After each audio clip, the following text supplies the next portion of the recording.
Perlakuan Betran Peto ke Sarwendah disorot, gendong istri Ruben Onsu yang pakai handuk.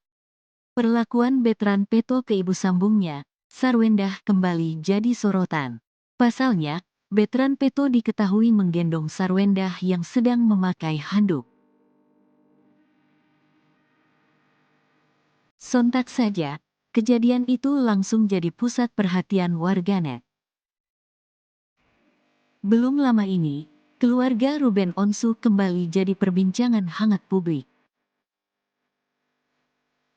Kejadian berawal saat keluarga mereka sedang liburan bersama. Saat itu, mereka terlihat mandi bareng di kolam renang. Kemudian, Betran Peto mendadak menggendong ibu sambungnya, Sarwendah yang sedang berbalut handuk.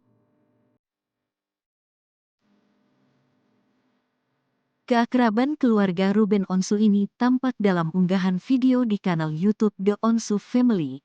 Dikutip Tribun Style, Jumat, tanggal 6 Januari tahun 2023. Kini, Bertrand Peto seolah menunjukkan bahwa dirinya sudah beranjak remaja. Tampak dalam video, penyanyi berusia 17 tahun ini keluar dari kolam renang lalu dengan sigap mengambilkan handuk berwarna biru dan putih. Kemudian, ia menutupi tubuh Sarwendah yang basah kuyup saat keluar dari kolam renang. Kesempatan gak datang dua kali bunda, kata Betran Peto sambil menggendong Sarwendah. Awalnya, Sarwendah nampak ketakutan namun kuatnya pelukan Onyo sapaan akrab Betran Peto membuat ibundanya menjadi tenang kembali. Onyo licin Nyo, pelan-pelan Nyo, kata Sarwendah.